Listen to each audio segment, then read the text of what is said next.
magician, the lover in you. Every single day, we are called to walk in our purpose. Answer the call. Lay down your burden and anything that holds you back and take your rightful place. The battle is everywhere. It's right in your face. Let's go.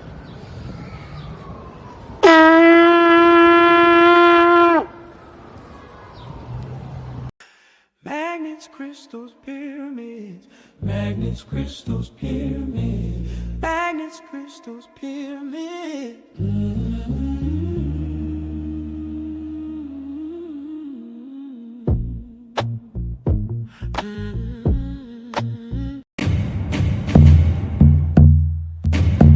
Welcome to Magnets, Crystals, and Pyramids. Success is your destiny. Welcome, everyone. Welcome to Moorish Monday with Abdullah Iltle Mosi Bey. Yes, no guest tonight. I'll be teaching tonight, and I have a very thought-provoking topic for you this evening. Before we get to it, let people know that we are live and well. We are on. Share the link to your various social media platforms. Hit that subscribe button if you haven't done so already. Hit that notification bell. And if you like what you hear, hit that like button. So this is I've been doing this platform, Moorish Monday, for 2.5 years. I've had over 40 guests since December of 2023. So I'm very proud of that. Tonight's topic is the fictional race paradigm, the original or the fictional world appearing to be real. The fictional world appearing to be real. The racial of nationalities and cultural identities through the artificial racial categories of white, black, brown, red, and yellow. So we're going to dive right into it. Several years ago, I was substituting in the Kansas City Public Schools, and I was actually talking. It was during my lunch break, and I actually was talking to. I was in the teachers' lounge, and it was about good 10 teachers that I was talking to about nationality, the principles of nationality, and that nationality is not. People are not identified by shades and colors, but are identified by nationalities. So one of the teachers blurted out and said, nationality is not the real world. So I turned, because I was speaking to all 10 teachers in the teachers' lounge at the time. So I turned my chair to face her and said that nationality is the real world. You have Germany, China, Chinese, France, French.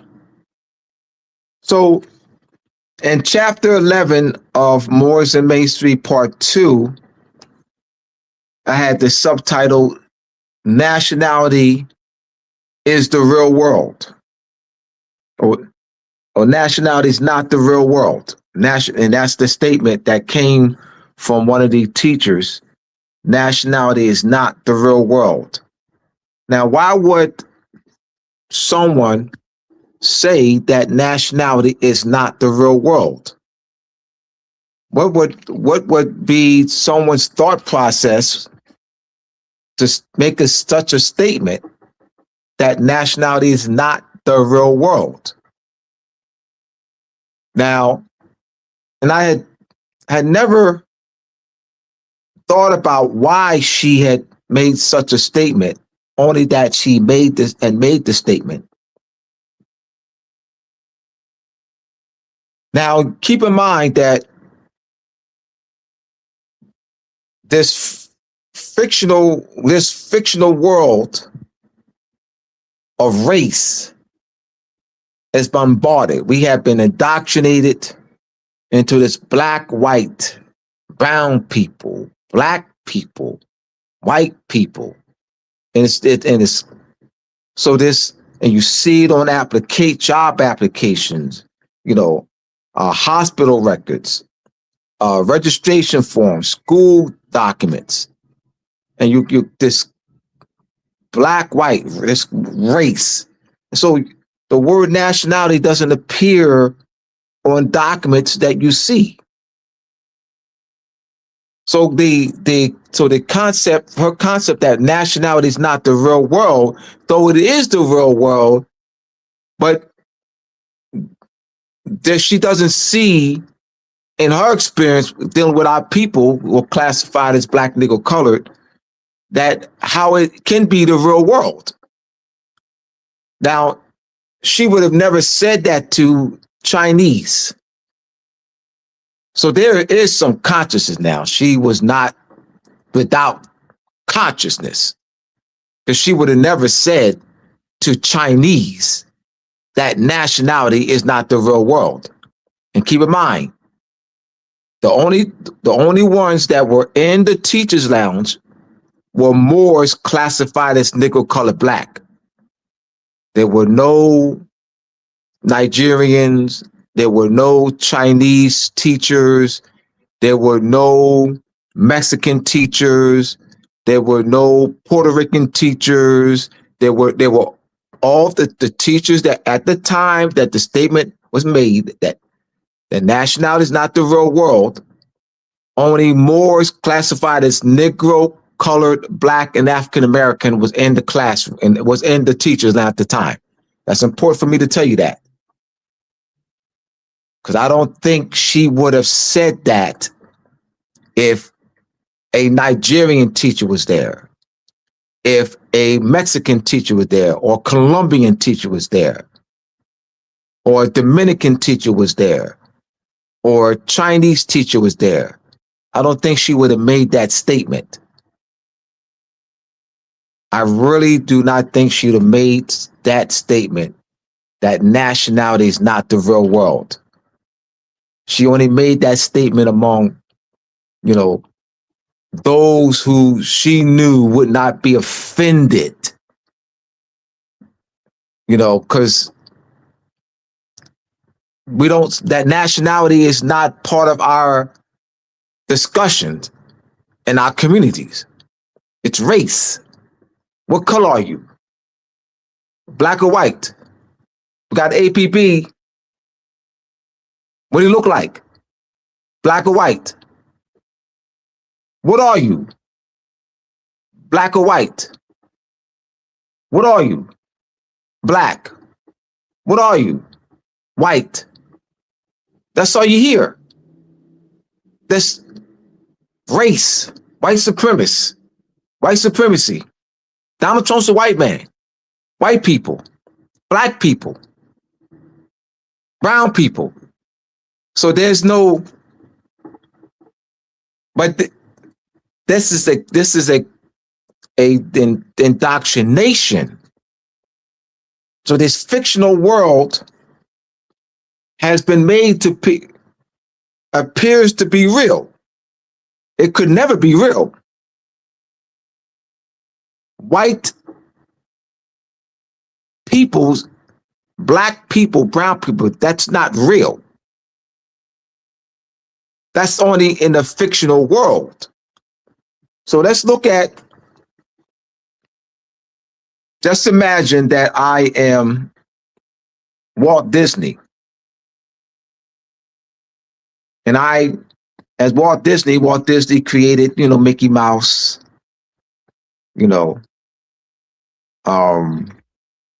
Minnie, Daffy Duck. So Walt Disney created multiple characters. And these characters are fictional. So just imagine that I am Walt Disney and I'm creating these fictional characters, black, white, red, brown, and yellow. These are fictional characters operating in a fictional world that appears to be real. It's in legislation, it's on job applications, it's on census, it's on the race and ethnic standards for Federal Statistics Administrative Reporting. It's used in job forms, used to determine how many workers or students a school has. So it appears to be real. It's used all the time. It's used in schools and it's used in hospitals and it's used for employment, for registration, and it's not fictional. What are you talking about, Abdullah? This is real. This black, white, it's real. Donald Trump is a white man. What are you talking about? Donald Trump is German and Scottish. Donald Trump is white. Why are you saying Donald Trump is Scottish and German descent? Look at him, dummy Abdullah. Dummy Abdullah, look at him. Look at him. See that? The conditioning. So we have this deep rooted conditioning, this stripping of a people's nationality and cultural identity. That's been what? It's been over 200 years. It's not 1 year, 5, 10, or 50. You're talking about over 200 years. Now, this racial paradigm was developed over 300 years ago, almost 350 years ago, with Francois Bernier, 1684, New Division of the Earth. But our being stripped of our nationality and cultural identity and the knowledge of who we are has been over 200 years. You're looking at about 16 generations. It's been passed down. So it's just that there's no thinking. It's programming. So there's no critical thinking about it. It's programming. What color are you? What do you look like? Black or white? That's not thinking. That's programming. There is no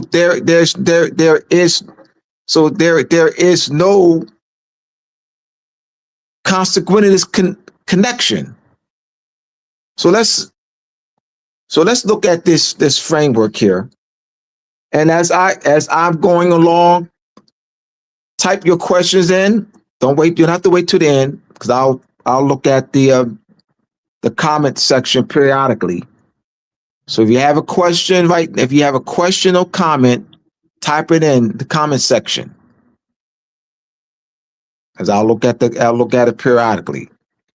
I don't see anything right now. Let me see.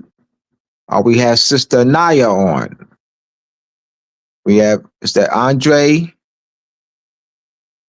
Right, peace. Salam, both of you. All right, so I'll continue here. Let's look at this. I'm going to go to a case. Then versus the United States. THIND versus the United States. This is the United States versus Begat Sin Thin. And the last name, once again, is spelled THIND, 1923. Then was considered a Caucasian by some scientific definitions, the court ruled that the term white person should be interpreted based on the common man's understanding. The court found that because Hindus were not perceived as white by the general population, they were ineligible for naturalization. So this common man's understanding or common understanding approach, and this is a United States Supreme Court case, and between 1870 and 1952, 52 cases were decided by the United States Supreme Court whereby the common understanding approach was used to determine citizenship, then to deny citizenship to Japanese, to Chinese, to the Hindus, based on the common understanding, approach, and meaning of white. So let's look at where did this come from? This paradigm. So we have, so I'm going to stop it. Let me see. We got 7 more. Great. Their grandmothers are not from this land. I don't know what that means. Reference to Don P. Peace, brother. Abdullah. That grandmothers are not from this land. I don't know what that's. I can't respond to that. What do you mean that the grandmothers are not from this land? Because we're talking about a racial that grandmothers are not from this land. You're talking about thin, because white has does not pertain to any character of nationality or civil political polity. White does not identify an existence of a people. White does not identify the consanguinity, ancestry, lineage, stock, national origin, parentage, pedigree, lineage, bloodline of any people, whether they're from this land, another land. We're talking about white does not identify the existence of a people. So why is it used? Doesn't pertain to the character of nationality, civil and political polity. It's not been known or acknowledged by the family of nations. Doesn't identify a nation or national sovereignty. Doesn't identify statehood. So there's no existence.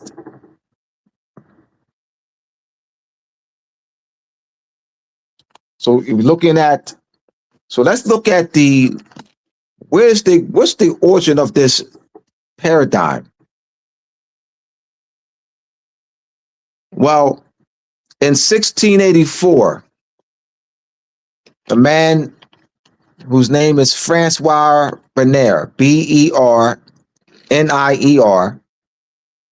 he developed what's called the new division of the earth. He lived in India for 9 years, and while living in India, he studied the caste system in India. So ranking people based on social status. So Francois Bernard and his new division of the earth, 1684, he developed a caste system. And so in developing a caste system, he had Euro-Asian, Sub-Saharan African, East and North East Asian, semi-lapse. So those are the four classifications that Francois Bernard developed. So the beginning of classifying people, this new division, pay attention to the word new, this new division of the earth, of classifying the human family into these, that he developed this classification system. But keep in mind, this is a caste system, because he studied the caste system in India for 9 years. So this system of hierarchy of six, it was developed by Francois Bernard. So this race paradigm, the constant origin of it is that is patterned after a caste system. Now, he did not use black, white, red, brown, and yellow. In 1758, Carl Linnaeus, a Swedish naturalist. Now, Francois Bernard was a French craniologist. And Carl Linnaeus was a Swedish naturalist. In his 10th edition of Systema Naturae in 1758, he used black, white, red, and yellow. So this is the class. So he had Homo Europaeus albicus. That's EUROPAEUS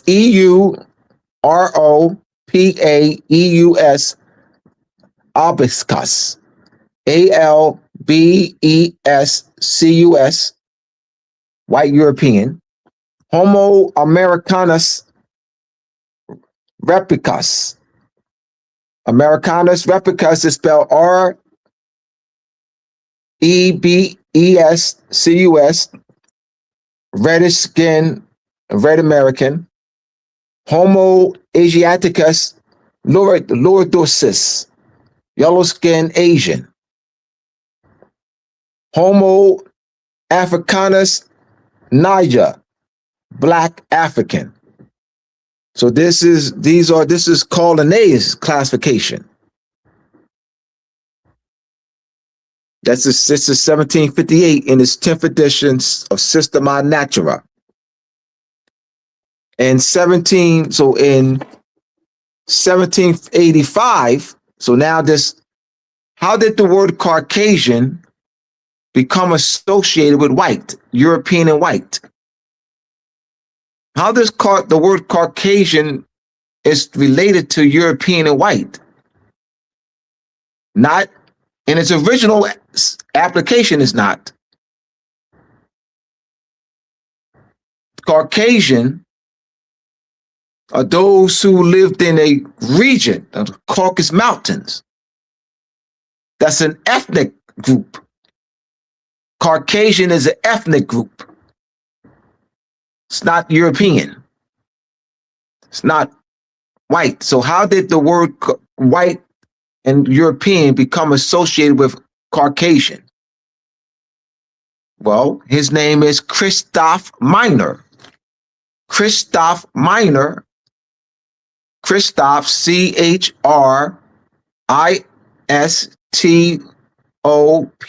Christoph Miner, MEINER, Christoph Miner. He was at the Guggenheim School with Johann Friedrich Blumenbach. 1785, Christoph Meiner constructed the definition, constructed the modern definition, suppressing the original application of Caucasian, and associated defined Caucasian as a superior race, the most beautiful, superior. So this caste system, once again, Francois Benaire studied in India, studied the caste system, the social system of ranking people by social status. And so-called Francois Benaire duplicated that concept in his new division of the earth. So this concept did not begin with Christoph Meiner. We're talking about 1684, Francois Benaire. But Christoph Meiner, using the word Caucasian, which doesn't mean white or European, it's an ethnic group. And within the Caucasus region, there are multiple nationalities, but as an ethnic group, Caucasian.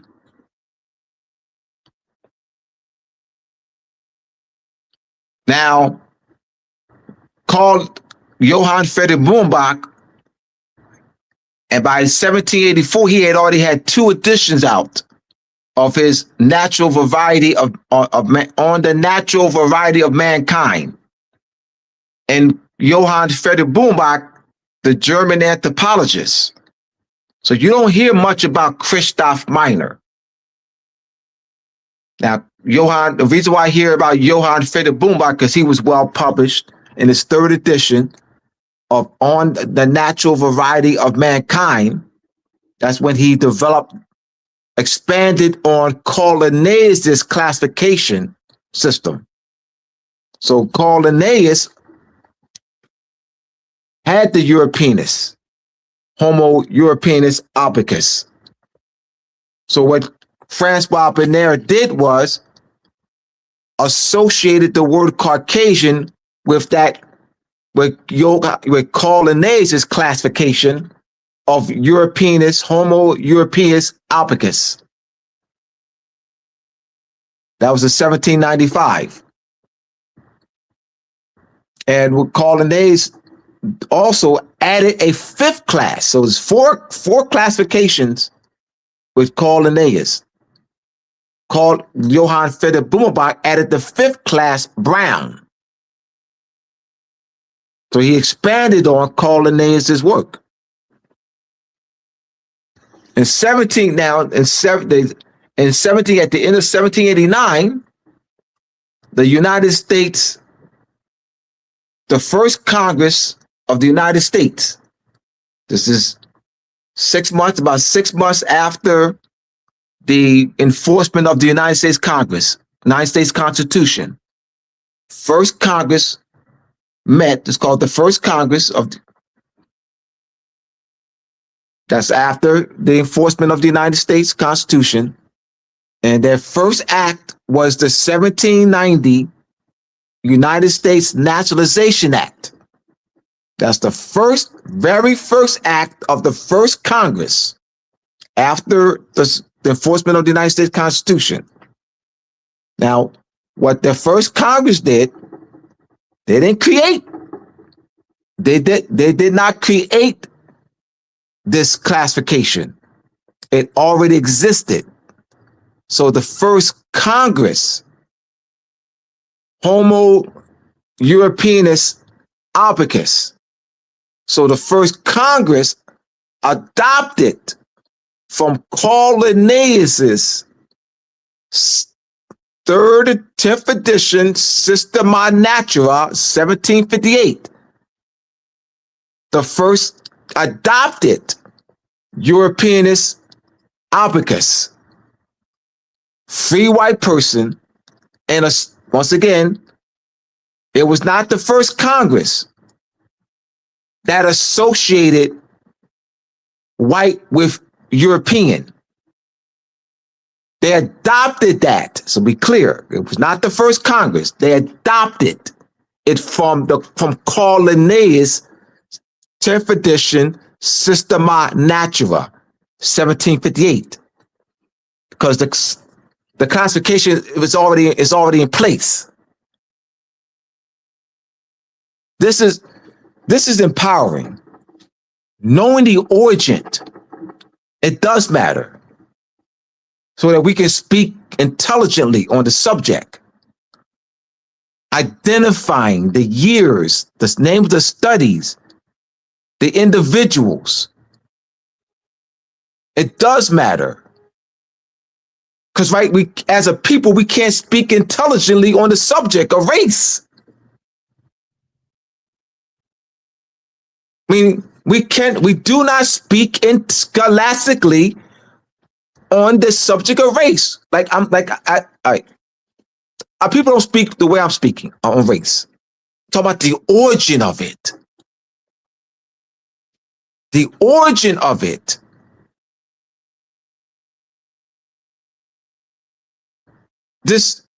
We speak on it as if it's real, as if it's a people.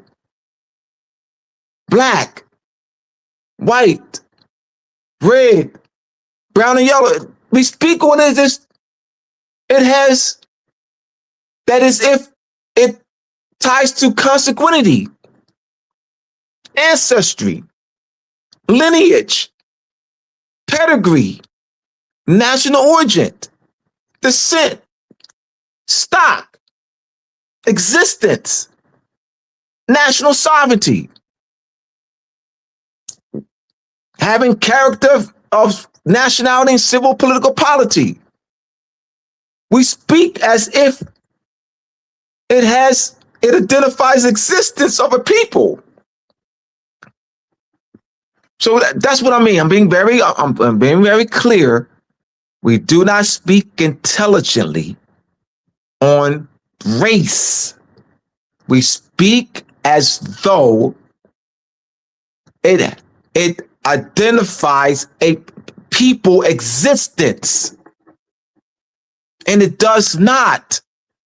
It's a fictional world appearing to be real.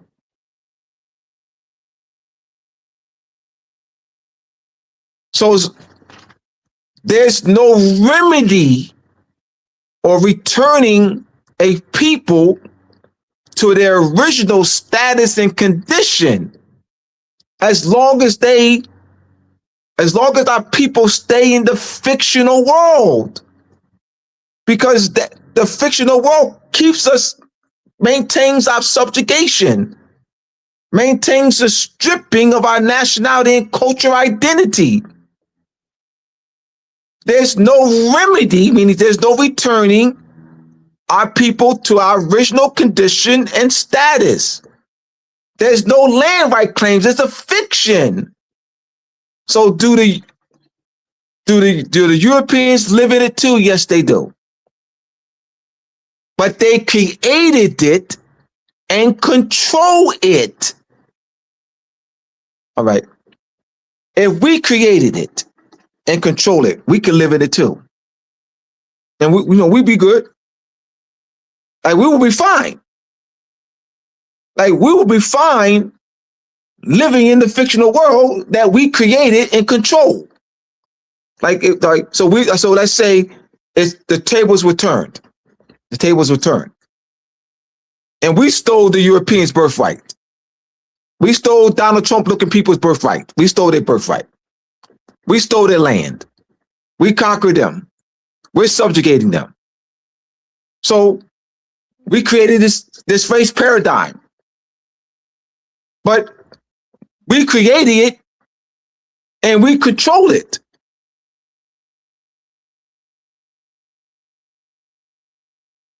So But the thing is, but we still would have knowledge of who we really are, though. But we gotta play along. We gotta play along in this fictional world because we created it and we control it. So they created it and they control it.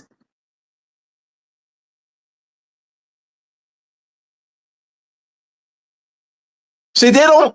All right. Our original condition and status. That's where our remedy lies. Let me go look at these. We got about look at these comments, and the comments are questions. Like I said, we have Ambassador Trinity Davis Floyd in the house. Peace and love. Good evening, everyone. Brother Darrell Walker, peace Islam. Rose Reed, so race is a social construct. Yes, race is a social construct because we gave you the origin. We named the people. Andre, it seems the UN has adopted the legal fiction despite of UN drip. Yes, systematically, it is very important because it shows, this is Andre. Yes, systematically, it is very important because it shows the breakdowns and legality of the de facto mind state and diplomacy to override birthright and hereditament. Yes, it is, Sanaya. Atone. Indeed, all details on any subject should matter. The era, date, time, etc. Islam, absolutely. Rahim Bey, Ambassador Rahim Allah Bey. Islam, all titles. Rosary, Asiatic. All right, so continue to type your questions and comments in. As I said, I will go to them periodically. Please, if you have any questions, type them in the comments because I'm taking my time. I'm gonna be thorough with this. So we know that this is challenging for our people, but in order to address it, we got to go to you got to teach the origin. I don't know any other way. You have to teach the origin of it.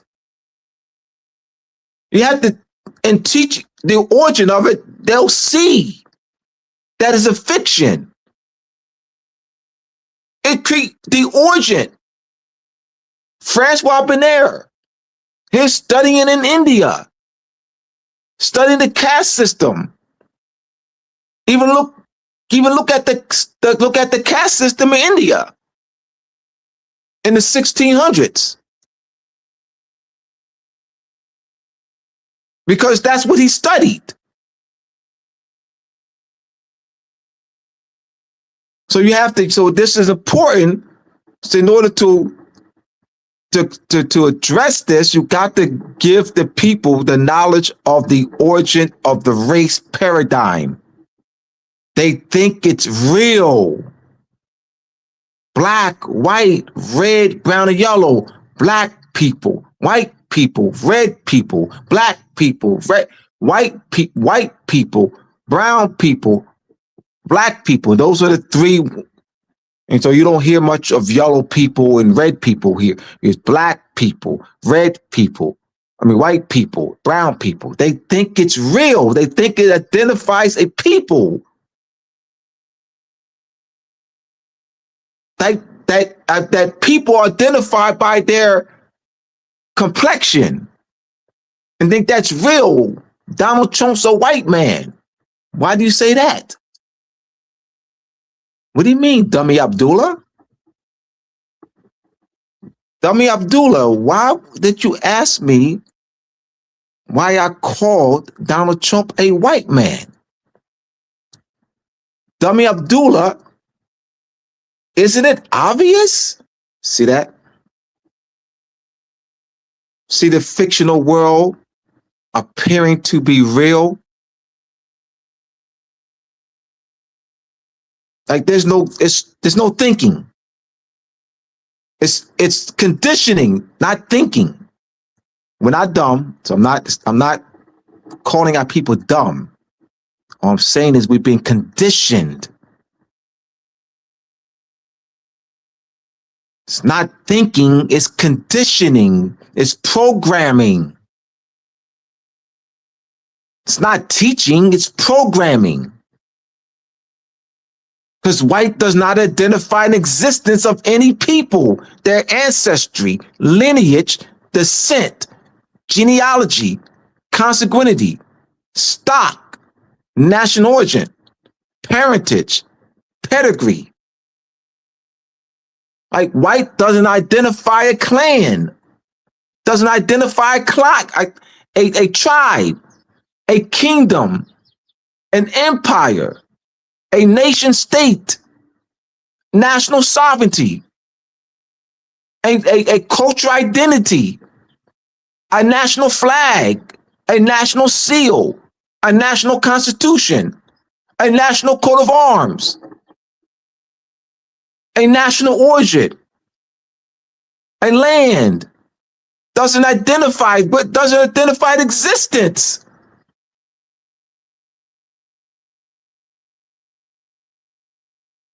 It's fictional, but once again, they created it and control it. We can't dance with them in that fictional world. They created it and control it. You're not winning. You'll never win. Because they created it and control it to strip us of our cultural identity and nationality, and to bury our historical continuity as a people. Remove our national sovereignty. Remove our land right claims. You'll never win. Never. On that which they created and control to what? Steal our birthright, strip us of our cultural identity.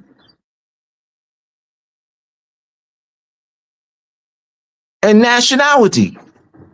And historical memory. So our historical memory has been stripped from us. White, yeah, black people. You know what I mean? Yeah, the black people built the pyramids. Yeah, people of color. Yeah, people of color built the pyramids. Yeah, people of color, black people, they developed mathematics. See, black people built empires. You can't, that's not a people. Doesn't trace an existence. You can't trace an existence. Doesn't pertain to character, any character of civil and political polity. No kingdom or tribe or clan or empire or Baalit or Dalit or Caliphate or Emirate, or doesn't identify. Like,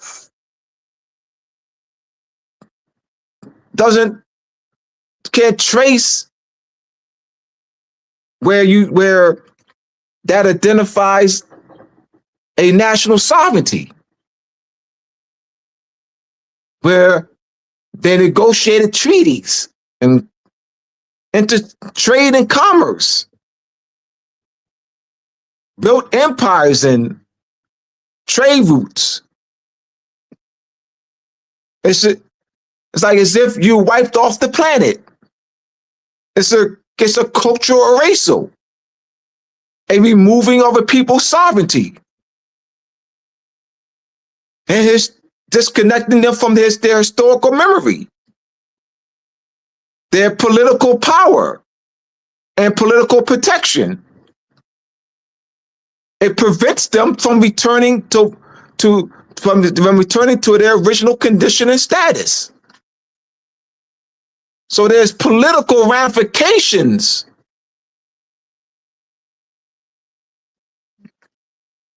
I got 4 here. Let's get engaged. Let's engage. All right, let's see what we have here. All right, what about Black American, African American? All right, Rahim Allah Bey. So let me first address African American.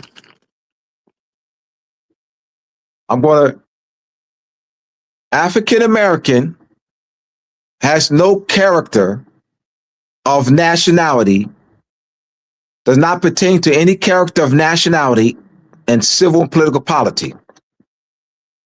African American has never been known or acknowledged by the family nations, has no character of nationality or civil political polity. Here we go.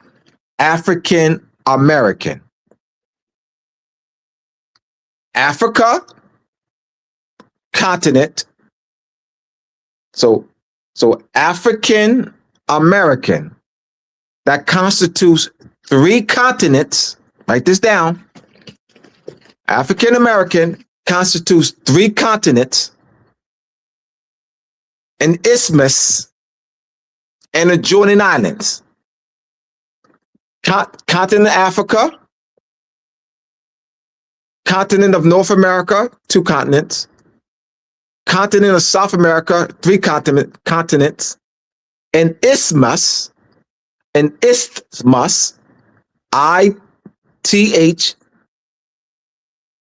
or I-S-T-H-M-U-S, isthmus, which is a small body of land connecting 2 larger body of lands.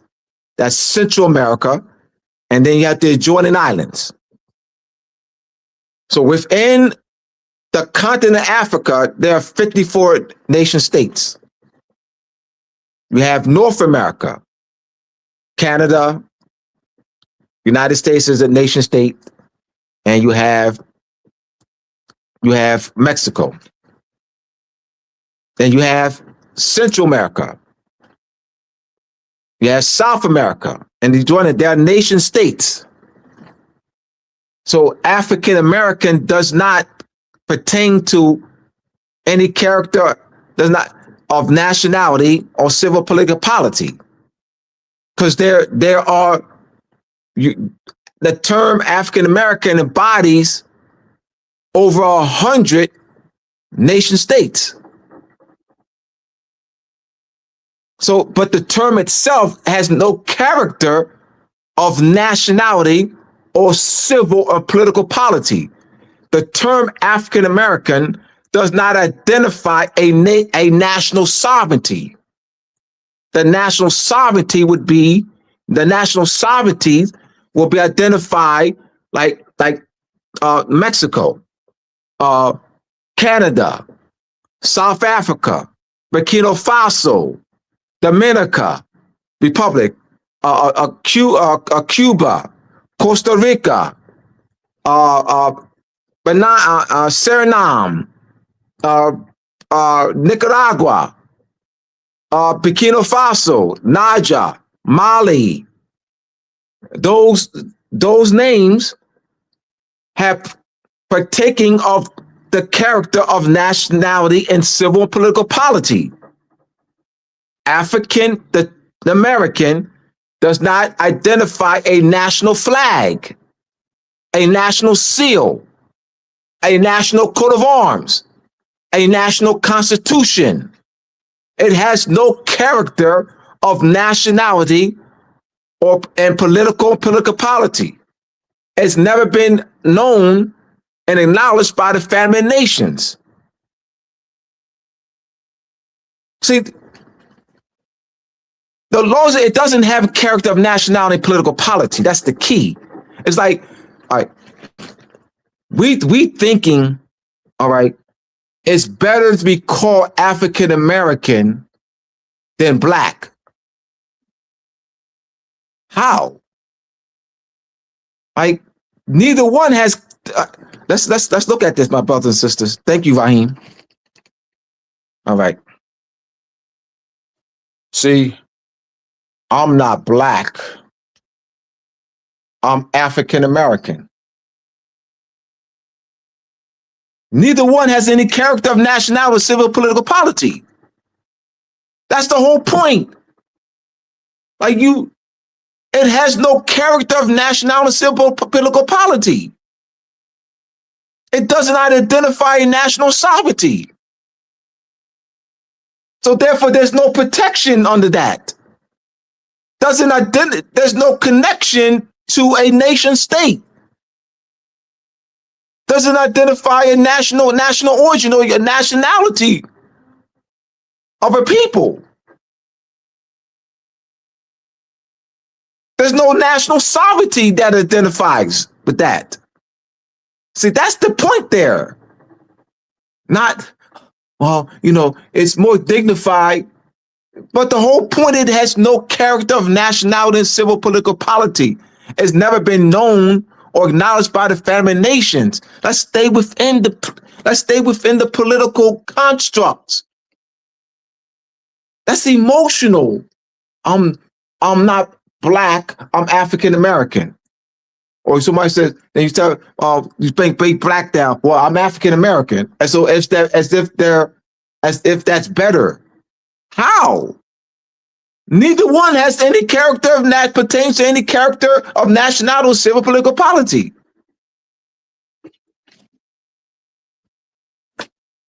Then so we have Black American. All right. So that's now African American. Once again, American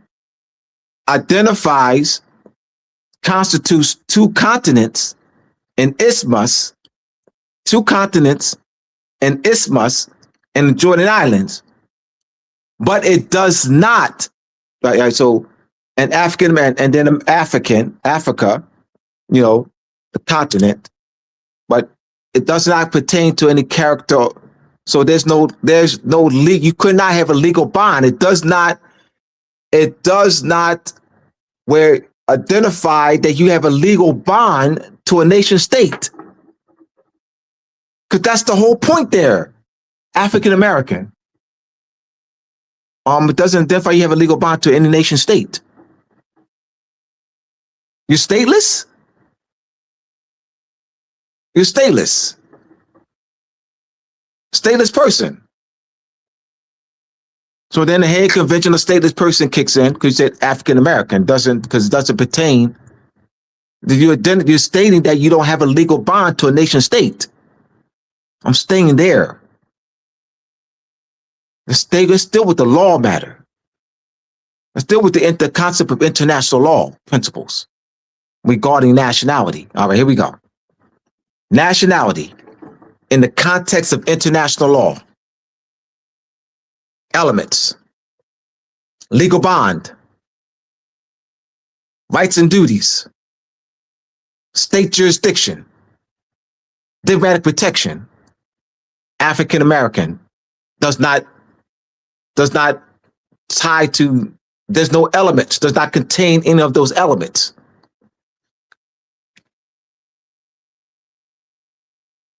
So let's stay within the framework of international law regarding nationality. African American is not placed within the framework of of statehood or sovereignty.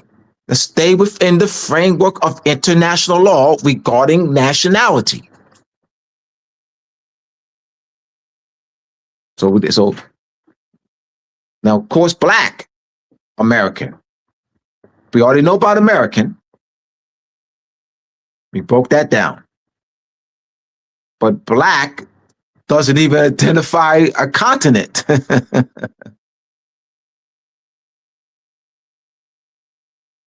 Having no character of nationality and civil political polity. does not identify a consanguinity, national origin, ancestry, pedigree, genealogy, stock, parentage, lineage, descent, national origin, as white doesn't.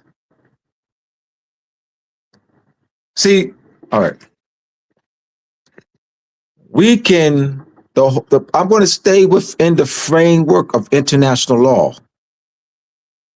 and nationality, statehood, sovereignty, nationality, statehood, and sovereignty.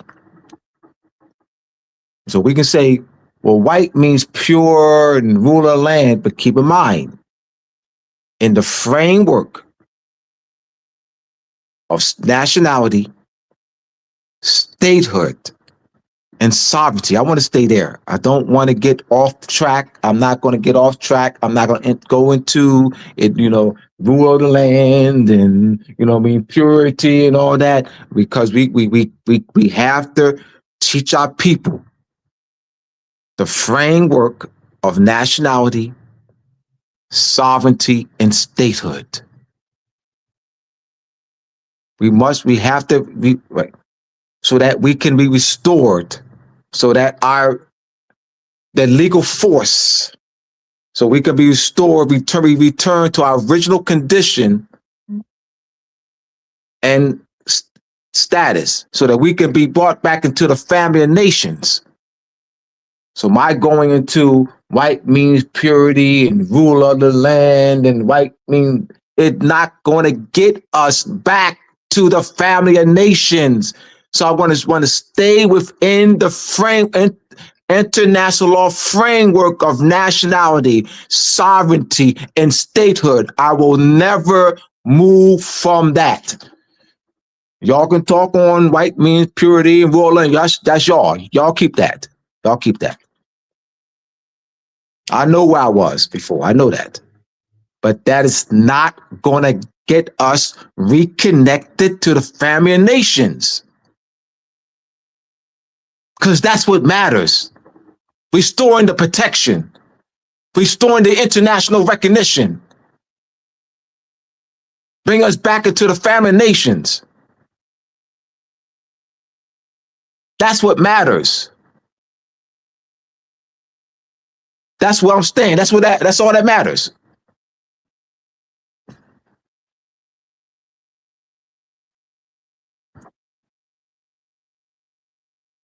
We have my man Seton Eel. We are Muslims, Moors by birth, nativity from the navel of the nation of your mother. We need to clean up our concepts. Who is your mother? Anton Eel. Indeed, like if you go to Africa, what country are you visiting? And vice versa, someone traveling to North America, South America, or any of the Jordan Islands, i.e. Central America. BD Bay, Islam. No legal bond. Absolutely. African-American and Black American have no legal bond. I got to drink some water here, brothers and sisters. Give me 1 minute. Peace, everyone. Can y'all hear? I just got to drink some water real quick. I'm doing a hiccup thing.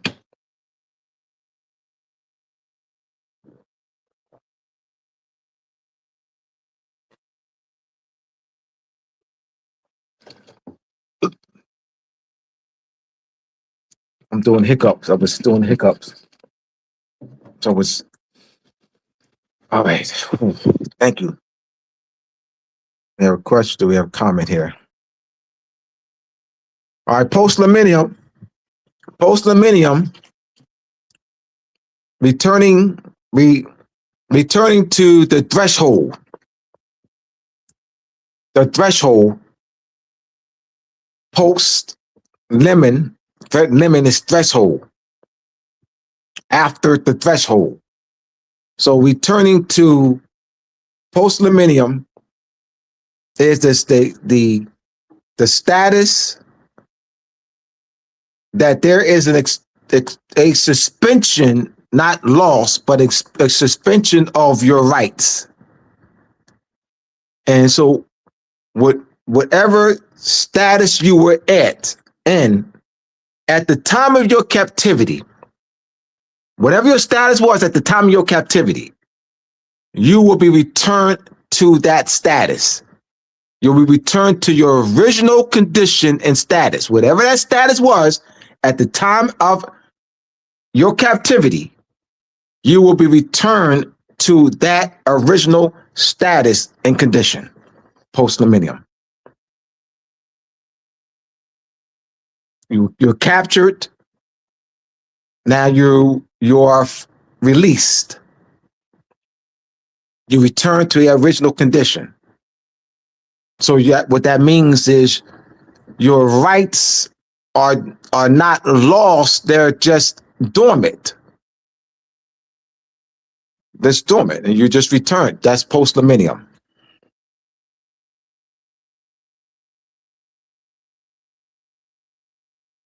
All right, self-determination. All right, so Raheem wants me to break that down. Now, self-determination, there are several meanings to the term self-determination.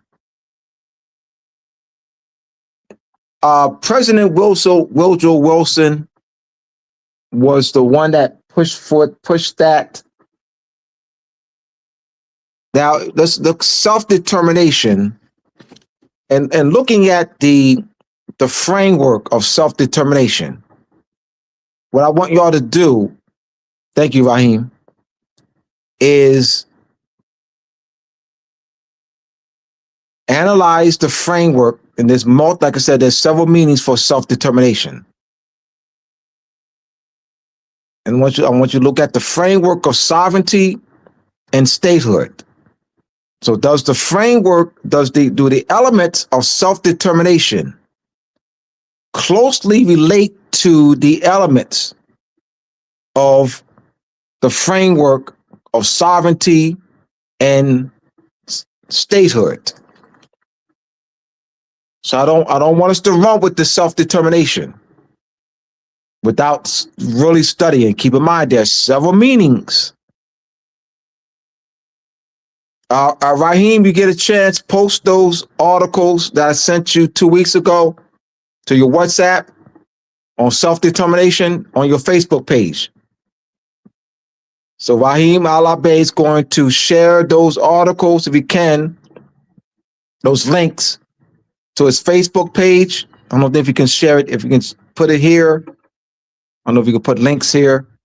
But those links, those three or four or five articles I sent you on self-determination, Raheem. And then you'll see there's several different meanings. So I don't want us just to run with that. I want us to study that. And I don't want you to say Abdullah said anything. I want you to study it for yourself.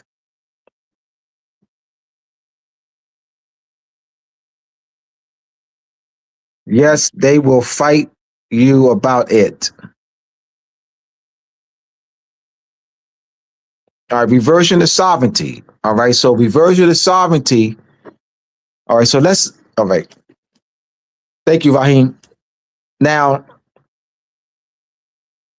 Francis Boyle, he transitioned 2 years ago. He was an international law professor, and he worked with the native people of Hawaii and the Hawaiian sovereignty movement. He had joined it in 1992, but they had begun the Hawaiian sovereignty movement back in the 50s.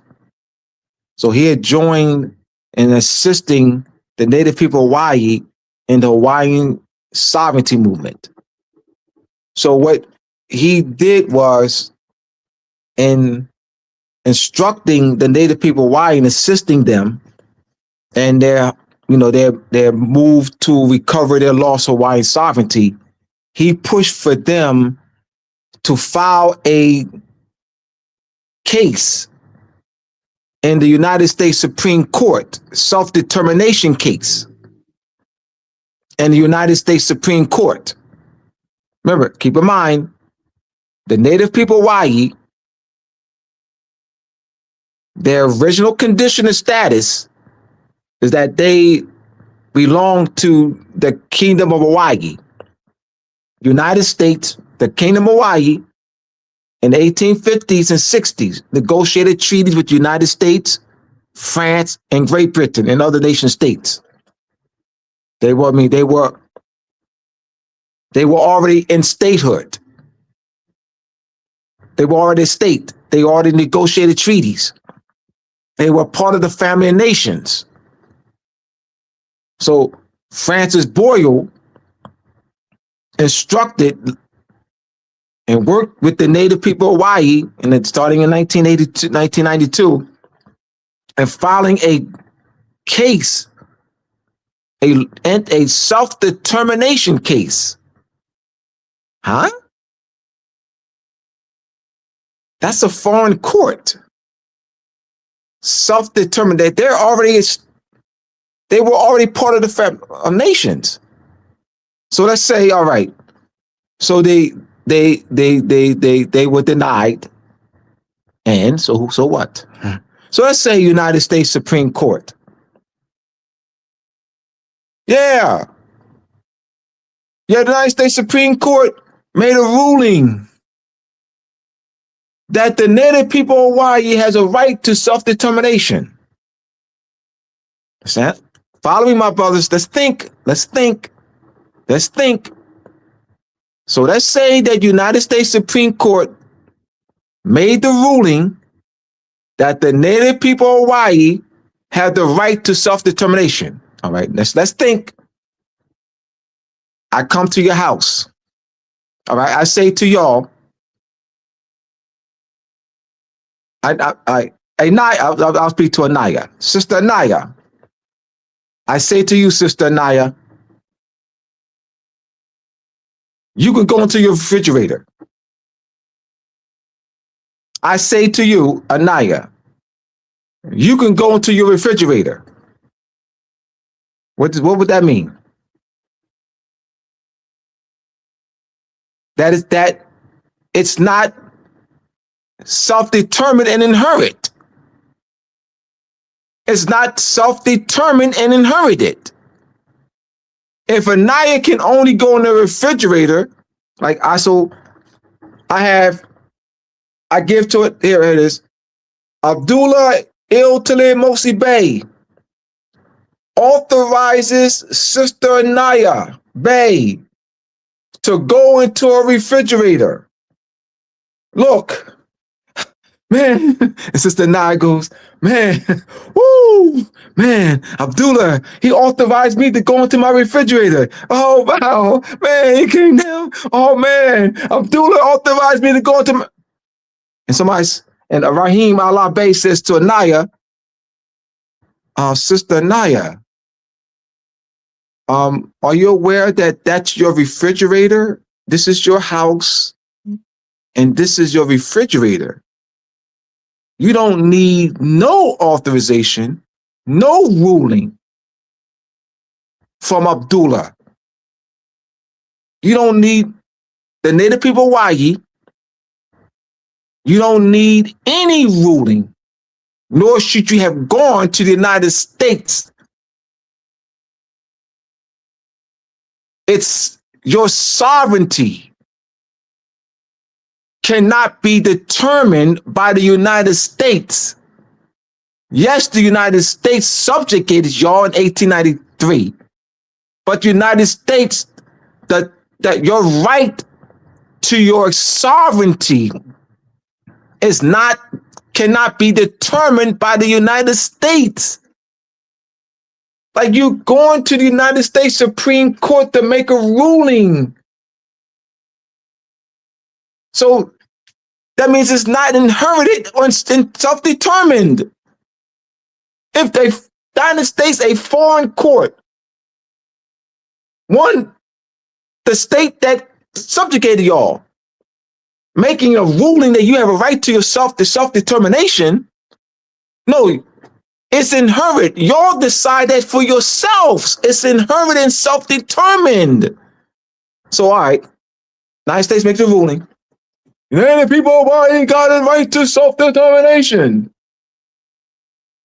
So, yeah, look, y'all, according to the United States Supreme Court case, we got the Native people Hawaii. Look, y'all, look, Native people Hawaii, look, see, United States Supreme Court, according to the United States Supreme Court, case, yeah, we got the right to self-determine. Man, woo, man.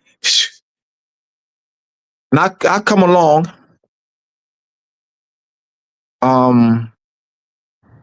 y'all do know that y'all were once part of the family of nations. Y'all do know that y'all would operate and function as a kingdom, and you have you have your queen. She never surrendered. Your queen never surrendered. She didn't sign a surrendering treaty. Your queen fought to the end. Like y'all do know that you negotiated treaties with a treaty with the United States in the 1850s, Great Britain, France. So you saying that you're putting up this United States Supreme Court case that you got a right to self-determination. Are you aware that United States overturned two or three of their own decisions, Roe versus Wade? Now, the United States never made the ruling that the United States denied the case, denied the ruling. The United States never ruled that United States that the Native people already had that. I said if the United States had done it,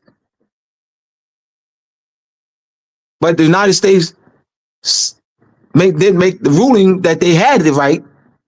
It's never was determined. The United States doesn't have the right to make the determination for them.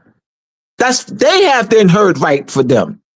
They have the Native people of Hawaii are the only people that have the right to determine for themselves. It's inherent and self-determined among them. Once you acknowledge that somebody else, Anaya, you can go in your refrigerator. If Anaya were to acknowledge that, if Anaya were to acknowledge that her right to go in the refrigerator was based on my saying it,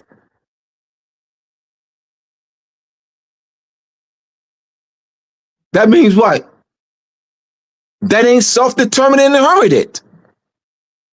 So she's also acknowledging that I'm the one that can what? Deny her. If she acknowledged that I'm the one that can grant her to her, the right to go in the refrigerator, she's also acknowledging that I have the power to deny her. See the thinking?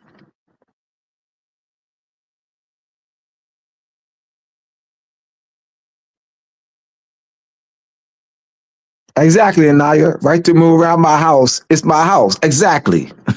That's the exactly. Setenil. Your state is your state of mind. You need no recognition.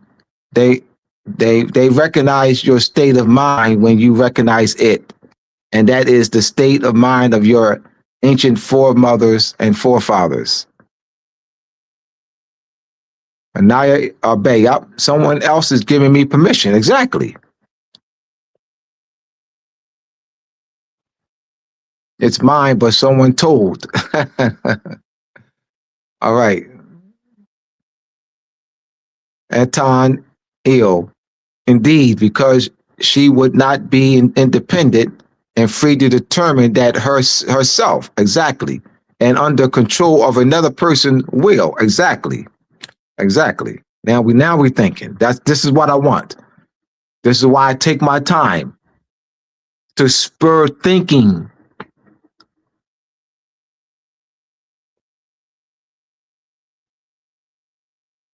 You have the right to be yourself. Exactly. I can move without permission in my own house. Absolutely.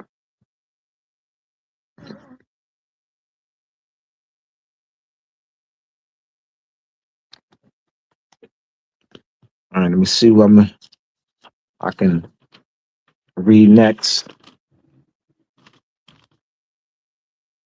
Well, it's another case too. I'm going to read another case. But I wanted to have dialogue too. I just wanted, critical thinking moments. And Raheem had given me some points to go over.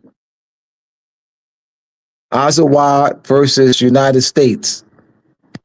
This is the OZAWA versus United States, 260 US 178, year 1922.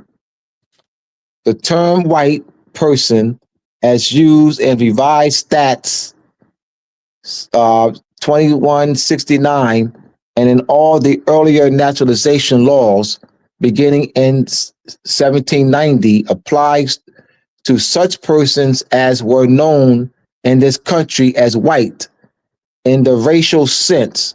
So we already talked about in the racial sense how that came about when it was first adopted, and it's confined to person of the Caucasian race. So we already talked about it's confined to person. So how did it become confined?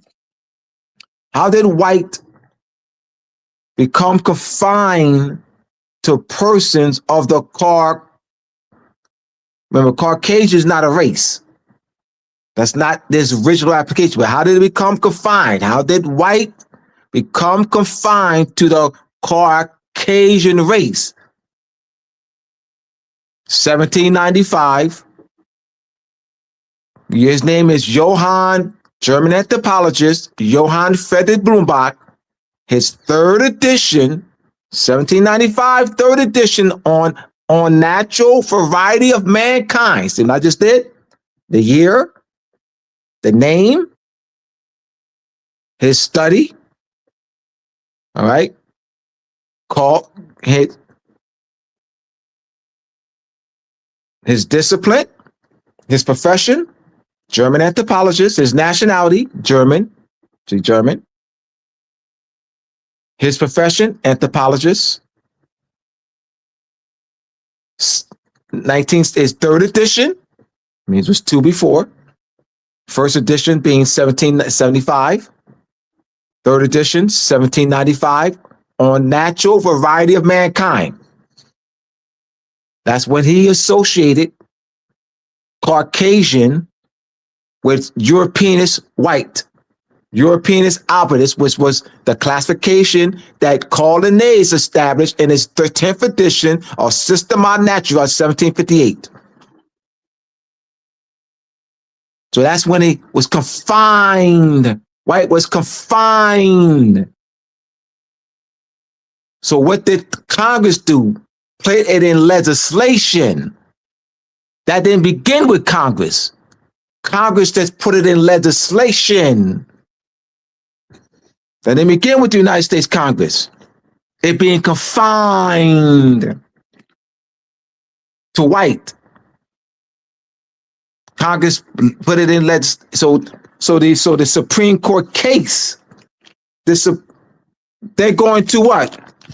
Carl Linnaeus, Francois Bonner.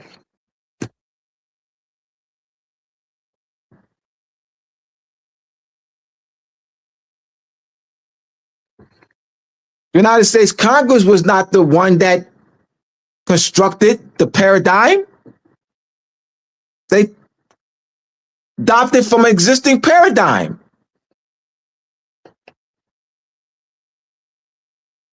So this United States Supreme Court is making a common understanding meaning. But how did that come about? How did the common understanding meaning come about? I gave you the origin of it. See?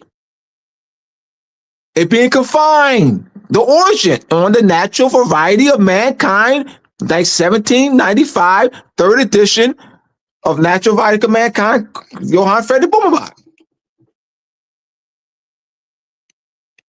This is how you talk about race. We're talking about race. The origin.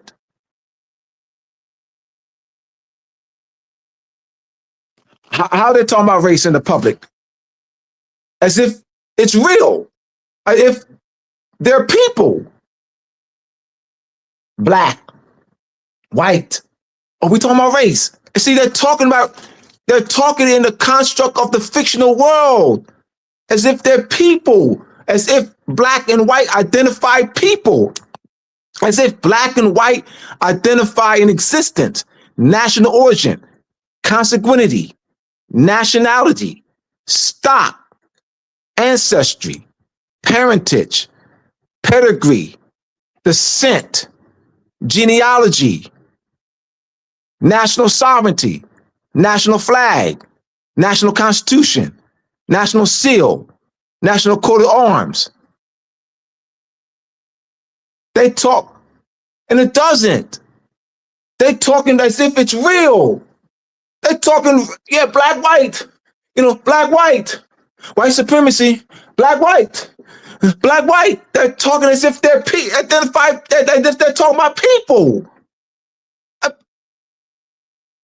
As if they're talking about existence of a people, their nationality, ancestry, pedigree, descent, national origin, stock. See, it's fictional. Appearing to be real. Through social engineering, conditioning, programming.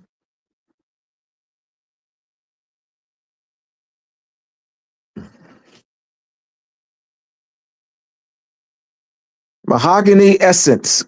Good evening, everyone. Good evening. Deep State Sandwich. Well, if it's not real, why did you call yourself a Moor? Huh? I'm lost. What's it? So if it's not real, why did you call yourself a Moor? That's the identity or Berber people. It's not fiction, and it's not yours. All right, let me address that. Oh, I love this. All right, I know I love this. All right, identity of a Berber people. Now, in letters written by Queen Elizabeth in the 1500s, Queen Elizabeth and the Emperor Morocco, Murad Rashid, and that you have the commercial agreement, the 1580 commercial agreement between England and the Empire Morocco. There are correspondences between Queen Elizabeth and Emperor Morocco, Murad Rashid. And in there, Queen Elizabeth's identifying the people as Moors, not as Berbers. Follow me. All right. I'm not a Googler, not as Berbers. When you have in the captivity, the Trinitarian and Mercetarian. The Trinitarian was established in 1198, and these are two European captivity orders. And you had the Mercetarian established in 1238. 600 years of captivity records identifying us as Moors. That they were ransom. They were paying the Moors ransom to get the Europeans out of European Moorish captivity. Moors and diplomatic correspondence from the various kings and queens of Europe, and captivity records in the Trinity House, Moors, and treaties between European powers and Morocco, Moors, not Berbers, and correspondences and state records, amity records, captivity records, Moors, not Berbers. Not Berbers. Follow me now. Why not Berbers? Why not Berbers in the treaties? Why not Berbers? Why Queen Elizabeth was the same Berbers? King Charles I, King Charles II, King James I, King James II, the Dutch kings and French kings. Why they weren't putting Berbers down? Why didn't put Berbers in the treaties? Why didn't put Berber in the diplomatic correspondence? Why they put Moor? I want to explain that. Somebody explain that. These are facts. They ain't have Berbers.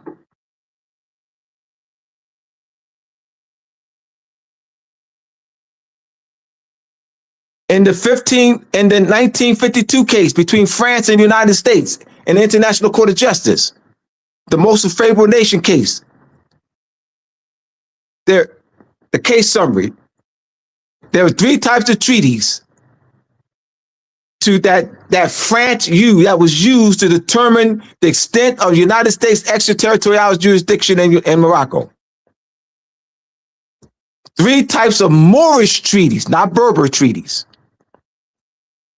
The first type of treaties was the treaties between the Moorish bilateral treaties, not Berber.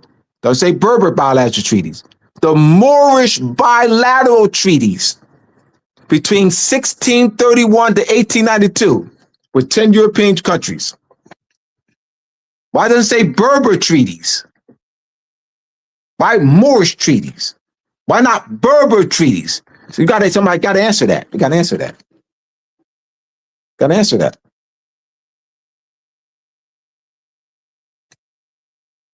I'm waiting for the answer. I'm waiting for the answer. They got to answer with findings, though. I don't want opinions. You're throwing Berber out. You're throwing the word Arab out. I don't see the words Berber and Arab in the treaties and letters. Show me right now. Show me a letter, a primary source, letters, treaties, captivity records, amity records, state records, maritime records. Show me the word Berber and Arab. Please show me. Give me the source right now. You got 23 minutes. 33 minutes to present the source with Arab or more. Arab or Berber. You're not going to just know. We're not doing that. We're not doing that. I want the source with Arab and more and Berber.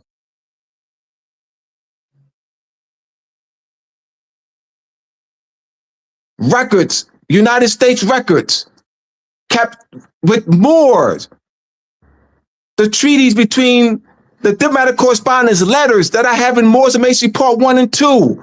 Moors. I don't see Arab and Berber. Show me Arab and Berber. Not Google. Don't show me no Google, nothing. Show me primary sources.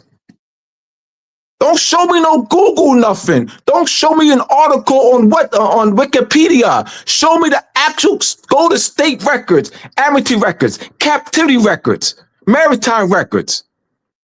Show me that. Because I got letters. You got them too. Moors Mace Part 1 and 2. You got them. Show me.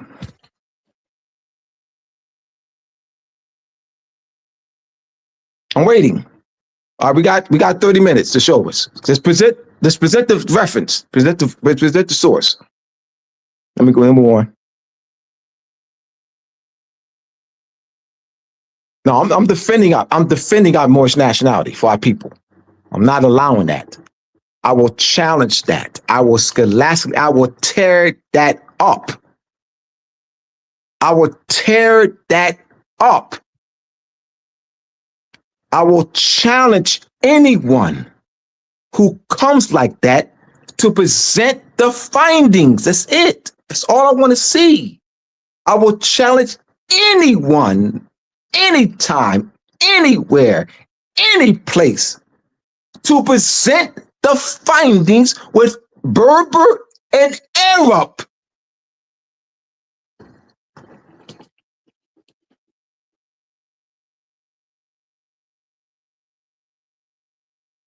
They can't do it.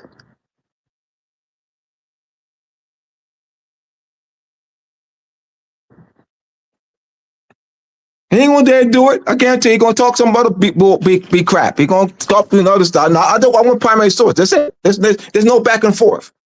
There's no back and forth. Just present the findings. That's it. Shut me up. Shut me up by presenting the findings. That's it. Shut me up.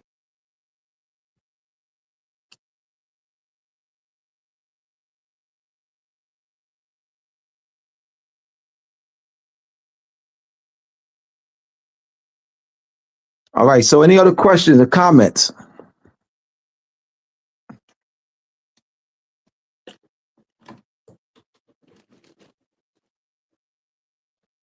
Any other questions or comments?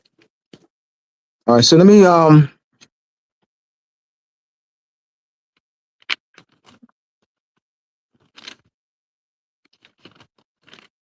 right, what is the meaning of the United States Supreme Court Justice Daniels statement in the Dred Scott versus Stanford case 1857 that the African Negro race never have been acknowledged as belonging to the family of nations, that as amongst them there never has been known or recognized by the inhabitants of other countries anything partaking of the character of nationality or civil or political polity, that this race has been by all nations of Europe regarded as subjects of capture or purpose. What does that mean? Got a lot of comments tonight, boy. All right. Finding of facts. It's that Al-Key, Aman, Himhotep,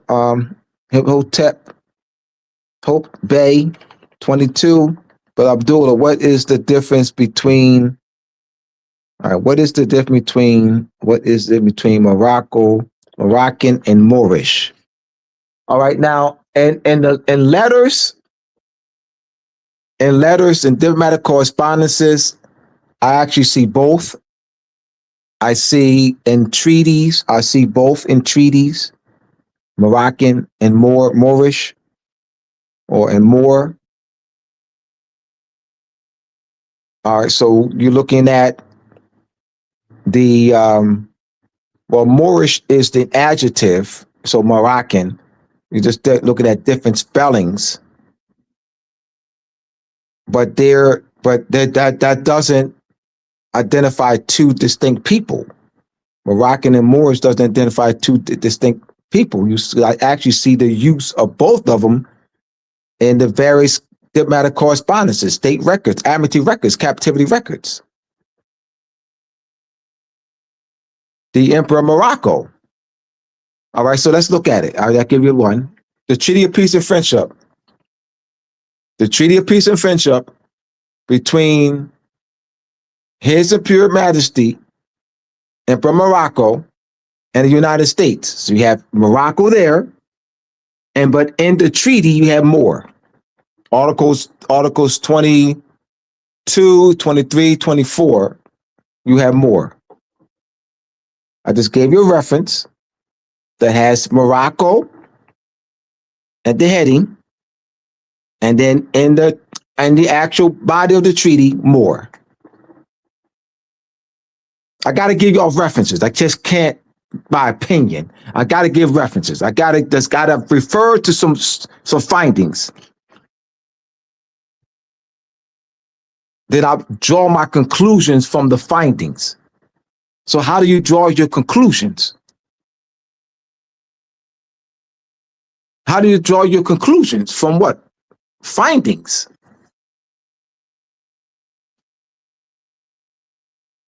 You can't comprehend what I'm saying, can you? I don't know. Can't comprehend what I'm saying. What's that mean? I want findings, though. See, this is what when one cannot support this, all I already know. I've been through this.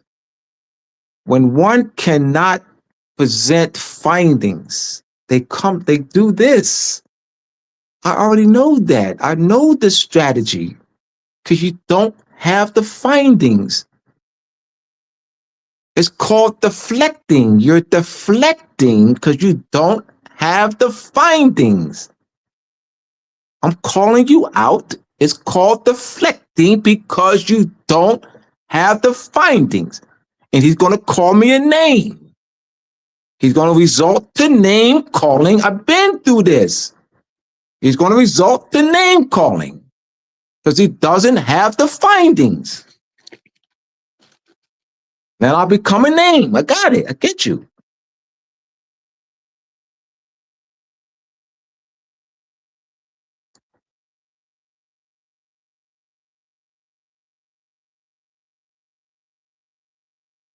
Yeah, right on. I mean, that's what happens, brother. They don't have the findings, brother. I already know. And then the last thing they'll come with is call your name. I already know. I already know. I can write the script. I know the script very well. I've been doing this for a long time.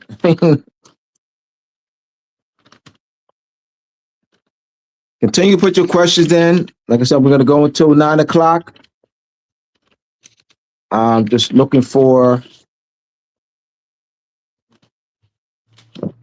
I have some other things some other notes here. I can't. All right. Type your questions in, my brothers and sisters. Trinity, are you still on? Do you have a question, Trinity?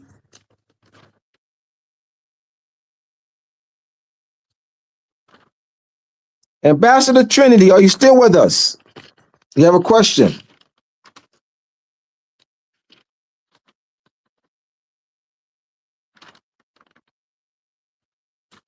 I went through my notes already. I went through the two cases I thought I had.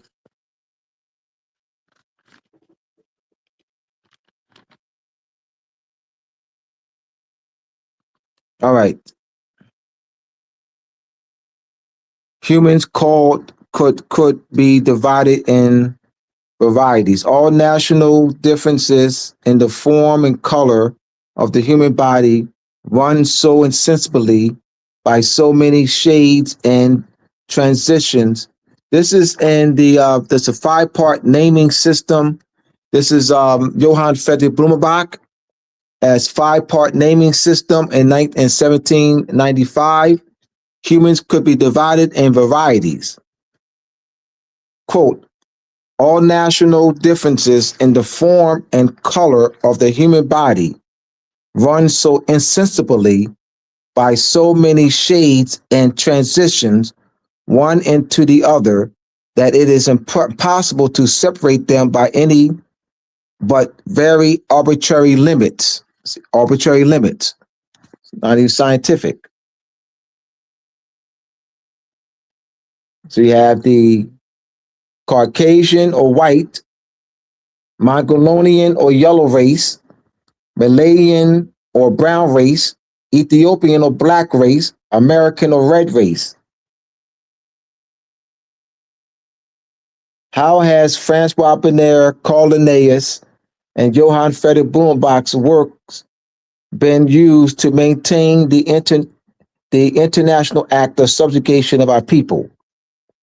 How did the Europeans come to be known ethnologically white or Caucasian race? Well, white's not an ethnic, if not an ethnic. Now, Caucasian is, but it doesn't mean European. You know, that's those who lived in the Caucasus region, Caucasus Mountains region. So Donald Trump is not a Caucasian. Why? Because he's of German and Scottish descent. So if you look at Scotland and German, that's not in the Caucasus region. I mean, just that simple. He's not Caucasian because he is of Scottish and German descent. What Christoph Miner did in 1785 was construct a new meaning for Caucasian and associated that as the highest, most beautiful, but that's a constructed meaning. Caucasian doesn't mean that. It's a people, but not Donald Trump, not Hillary Clinton. Like slaves are people. In Eastern Europe, the Slavic people. And then so there's different, because you have those in the Baltic states, the Eastern Europe. And in Eastern Europe, there are multiple nationalities. But slave is like an ethnic group. Within that ethnic group, there are multiple nationalities. Hungarian is in the ethnic group of slave. Hungarian's a nationality. Czechoslovakian, Slovakian. That's an ethnic group. Slave is the ethnic group. Within the ethnic group, there are multiple nationalities. Well, Caucasian is the ethnic group. Within the ethnic group, Caucasian, there are multiple nationalities. And Scottish and German are not two of them. Donald Trump's not Caucasian.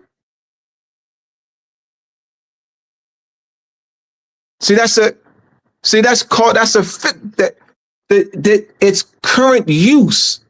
Its use over the past since 1785 is that of a construction. We have to know the original meanings. We have to know the origin of this race paradigm. How are we going to address it? We want to address it scholastically. When they're talking race, they're talking in the Carl Linnaeus, Francois Bonner fictional construct. Let's listen. Black, white. That's the Carl Linnaeus, Francois Bonner fictional construct. And you can see that. You can show these you have the findings. Like where you have to identify the study, the name of the individuals, the year.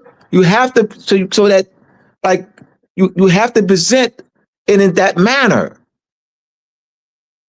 with specificity. As I'm presenting it, I'm showing you how to do it. I'm demonstrating how to talk about race. If I white car. So if I was standing next to a white car, I wouldn't say, "Hey, Raheem, you like my white?" Raheem will look at me like I'm crazy. Raheem, you like my white? Or I'll say, Raheem, you like my white car? When I say, do you like my white? Or when I say you like my white car? That's black car now. When I say you like my black, or I say you like my black car. Like, who says you like my black? But that's used for people, though. That's being applied for people, but that's a fiction, though.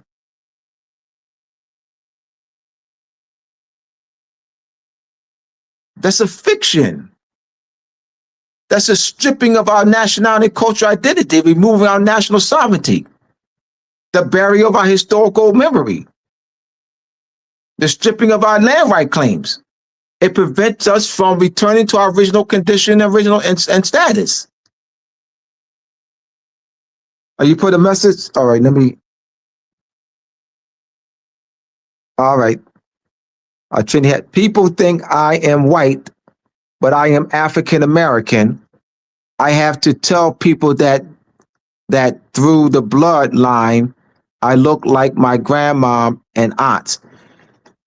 Now, I know you say that you're not white, Trinity, and that you're African American. And you heard me earlier, African American. So this is, thank you, Trinity, for this. African American does not refer to a nationality of a people. African American does not refer to a national sovereignty or a national flag, a national constitution, a national sovereignty, a state, a national coat of arms. African American constitutes 3 continents, an isthmus, and adjoining islands. There's 3 continents, an isthmus, and adjoining island. Africa, 1 continent, which embodies 54 nations. North America, second 2 continents, bodies 3 nations, states. South America, can't recall how many nation states embodied in South America. And then the Isthmus, Central America, then you have the adjoining islands. You have Trinidad and Tobago. You had St. Thomas, Nevis, and St. Thomas. You have Bahamas, Suriname. But African American does not partake of any character of nationality or civil or political polity. African American within the international nationality in the context of international law, nationality does not identify you as having a legal bond to a nation state, rights and duties on the national sovereignty of a nation state, doesn't identify the state jurisdiction that a nation state has, doesn't identify a state jurisdiction. An African American will not afford you diplomatic protection with the term African American because it doesn't pertain to any character of nationality or civil and political polity.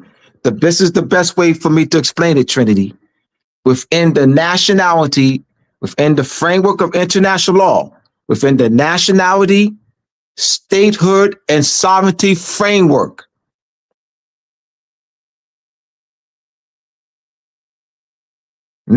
African American does not denote a consanguinity, an ancestry, a pedigree, a descent, a national origin. This is the best way for me to explain it. And this is that's been doing through condition, because our people not being taught the political and legal framework of nationality. as well as the consanguinities and sociocultural aspect of nationality.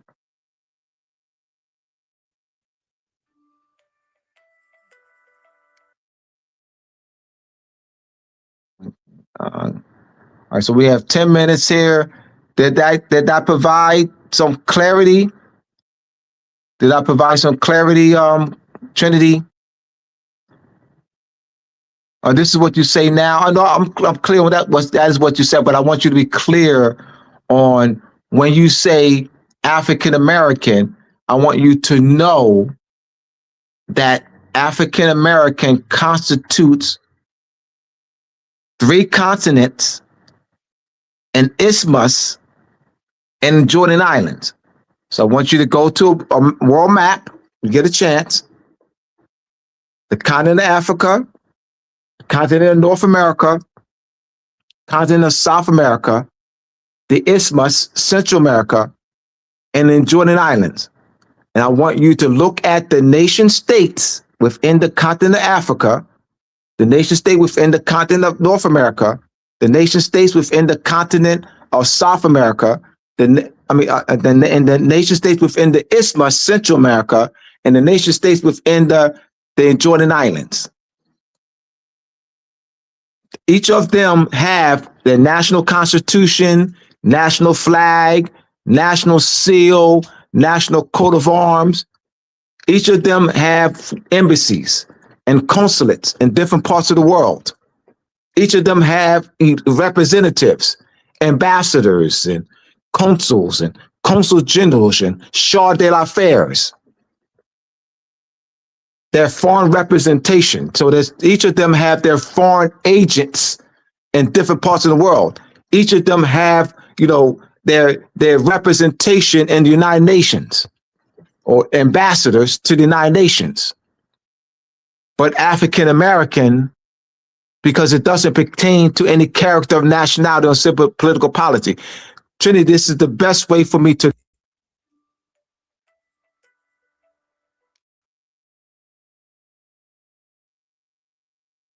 And so let's deal with the white now. That you're not white, neither is Donald Trump. No one is. All right, let me address that, Trinity. Let me address that you're not white. No one is. So no one, hear me out, Trinity. No one on this planet, no one who ever walked this planet is white. No one is white. So, all right. So we want to be clear because we don't be clear because your thinking was that you're not white, that Donald Trump is white. No, Donald Trump is not white. Donald Trump is of German and Scottish ancestry. So Donald Trump is not white either. Hillary Clinton is not white either. Bill Clinton is not white either. No one is white. White has no character of nationality and civil political polity. White does not identify in existence. White does not identify ancestry, consanguinity, national origin, pedigree, descent, stock, parentage. White has no character. White has never been known or been recognized as belonging to the family nations. White has never been known or been recognized by the inhabitants of countries of anything partaking of the character of nationality or civil political polity. So you're not white, and neither is Donald Trump.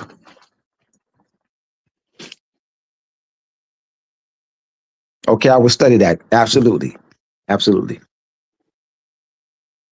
So the concept, Trinity, of people calling Donald Trump white came from Carl Linnaeus, his 10th edition, Carl Linnaeus, Linnaeus,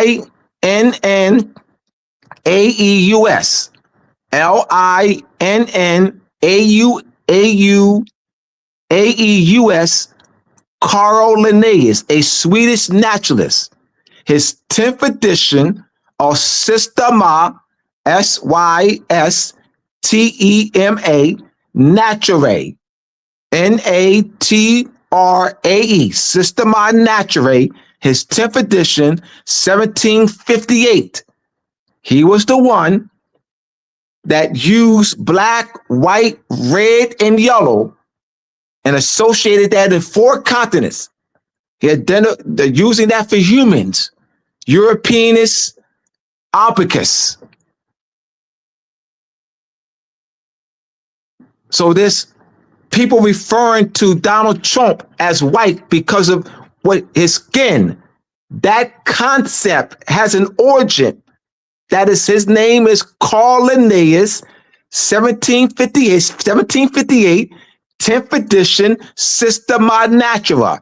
So now you can go to the origin of the thought paradigm of why people call Donald Trump white. And why they will call you white, but you're not white, neither is Donald Trump. That's a fiction. But that came from Carl Linnaeus.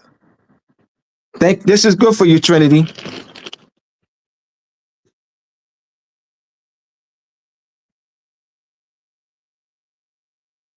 Can you send that to my mom, please? Yes, I'll send that tomorrow. If I don't send it now, I'll send it tomorrow to your mom. Yes, absolutely.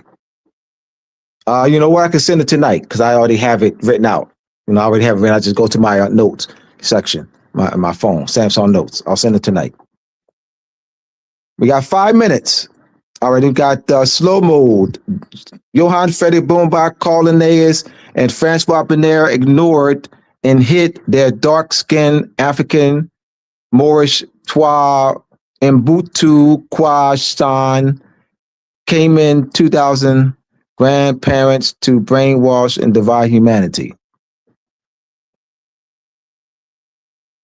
Well, my point, well, the ones that look like Donald Trump are benefiting.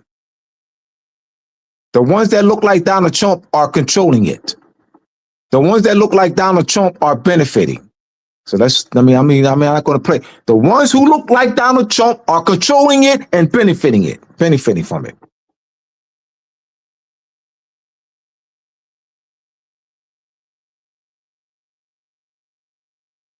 All right, so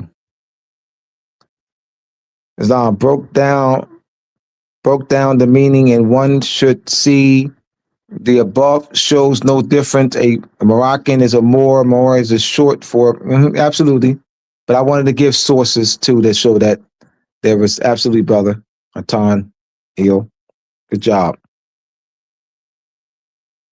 Big Jersey. All right. All right, we got 3 minutes. All right, so hit that like button if you haven't done so already. Hit that subscribe, that bell. If you haven't subscribed, just please do so. Hank has other programs, other presentations on during the course of the week, so check those out. Hit that notification bell so you get the notifications. All right, I want to thank Hank. It's been 2.5. It's been a great ride, 2.5 years. And so thank y'all for tonight. Share the recording. Share the recording to your social media platforms.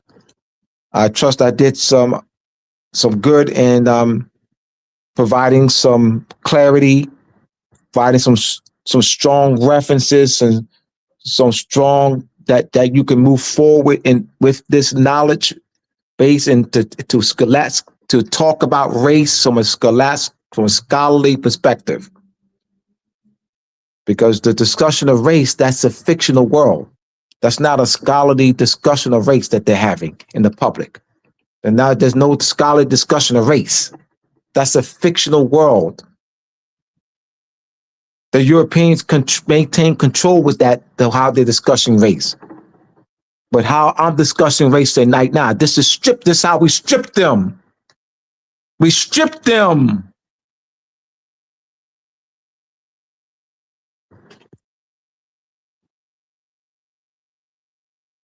This was good. Thank you, Trinity. Thank you, Anaya. This was great. Thank you. All right. So this Saturday, King Al Bay will be in town. All right, Brother Raheem, put that information in. Put that information in, Raheem. It's from 12 to 4. From 12 to 4 this Saturday in Queens. All right, from 12 to 4, Raheem will put that information in. King Al Bay is using legal tools to safeguard. In fact, King called me twice already. I sent the King the link 3 times to a messenger. All right.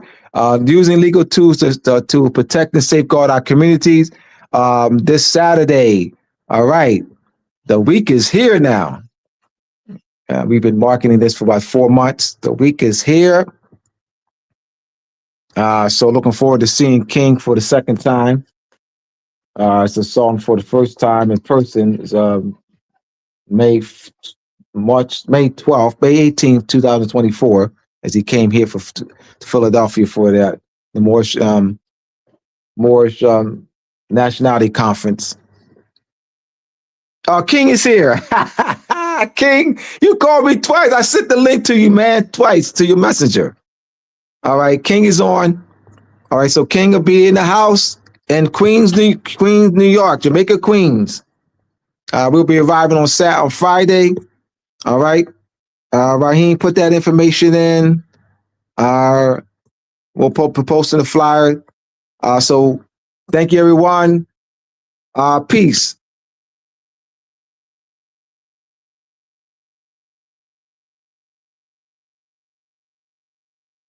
So we do have some more time. All right. So put that information in, Raheem, if you can.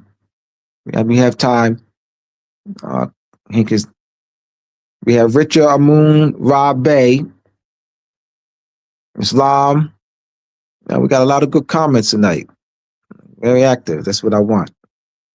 That's why I said I wanted to, because this makes it more effective presentation when people are engaged.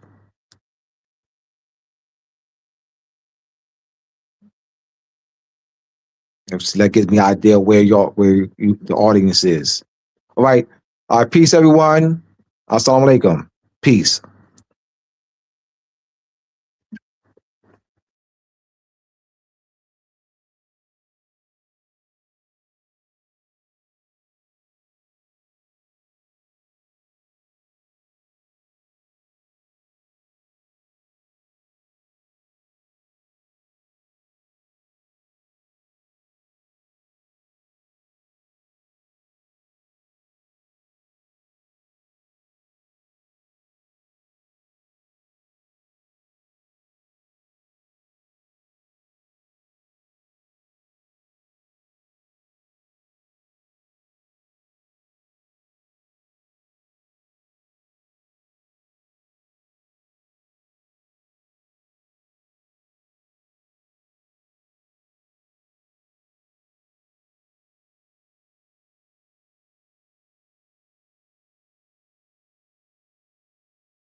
I am thankful